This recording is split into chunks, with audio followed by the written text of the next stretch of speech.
previous videos, we've examined puts and call options, noting a call receives the security, a put delivers the security, and one can either sell or buy either one of them. And not so long ago, option symbols were changed from an arcane system of special letters and peculiar roots to a generalized, fully descriptive case which now allows, among other things, quarterly options, weekly options, and so on. And do recall that a buyer of a call option has the ability to buy the underlying security, and the seller of a call option is required to deliver it. The buyer gains when the security rises, and likewise the opposite for the seller. And because of the asymmetries of both of these positions, the buyer of a call option pays an excess premium, which is received by the seller of the call option. These also apply likewise to puts, which are the contracts in the other direction. And as previously noted, one can certainly buy a put on a long position to ensure hedge it, paying that premium. One can buy a call, paying the premium to hedge, ensure a short position. And one, of course, can speculate on any of these, receiving premiums when selling them and paying premiums when buying them.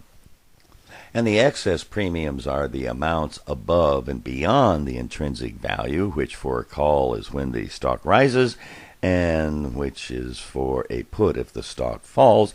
And these excess premiums are associated with interest rates, volatility expectations, especially vis-a-vis dividends, and with regard to the moneyness, that is whether or not the stock price and the strike price are particularly close to each other. And of particular interest is time to expiration, which generally has a function in terms of the risk of the underlying security being that of the square root of time to expiration. And one can look at option prices both in the past and currently, and all of a sudden there arises some difficulties in whether to use bid, ask, or last prices. The problem with the former is sometimes there's a wide spread, and some market makers have a bias one way or the other. And with closing prices, the option may not be contemporaneous with that of the pricing of the security. Of particular help here would be that of a simulation, noting that the underlying security itself has some interesting properties, being asymmetric as the price of the security progresses, noting in particular that the stock price, of course, is bounded by zero on the downside, and that the median price thus must fall across time.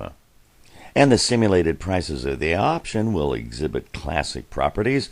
Here on the one above, we have a stock starting at 100, and the strike price being at the money of 100 has a greater excess premium, and the one that's 10 points out of the money has a lesser excess premium, but do pay attention to the slope. That is, for out-of-the-money options, all of them do rise continuously, monotonically is what they call it, but notice we can create tangencies for out-of-the-money options, which means they have the highest annualized returns at those points. And these tangencies become humps when you annualize it, that is, divide by the time to expiration. And here I've done 3 of them at standard deviations of 1, 2, 3% daily, which are 16 times on an annual basis.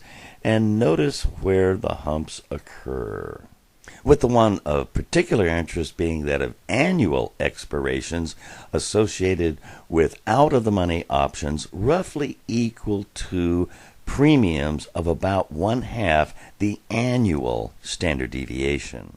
And I'd be remiss if I did not note that this equally applies to puts, where the puts are out of the money with lower strike prices, calls being out of the money with higher strike prices. Here's a more detailed presentation with each one of these bars progressing by $1 for out-of-the-money call options.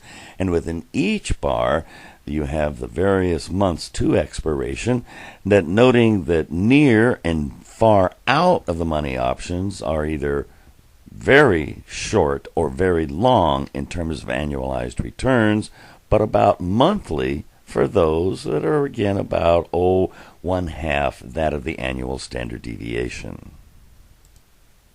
Do note that, as I have regularly said previously, that I've never advocated the purchase of options either to hedge or speculate, given that annualized excess premium is often way too expensive. Instead, you might consider receiving the premium, not to speculate, but in lieu of limit orders. You sell a put ready to buy the stock, being paid regardless. You sell a call being paid the excess premium regardless of whether or not you sell the stock. When they do expire unassigned, you can sell more. Thus, if one wanted to progressively roll over receiving annualized excess premium to one's portfolio, one might look at those January 1, 2, or maybe even 3-year leaps, with a handy guide noting that the January 3-year leaps become available on the Monday before the third Friday in September, October, and November.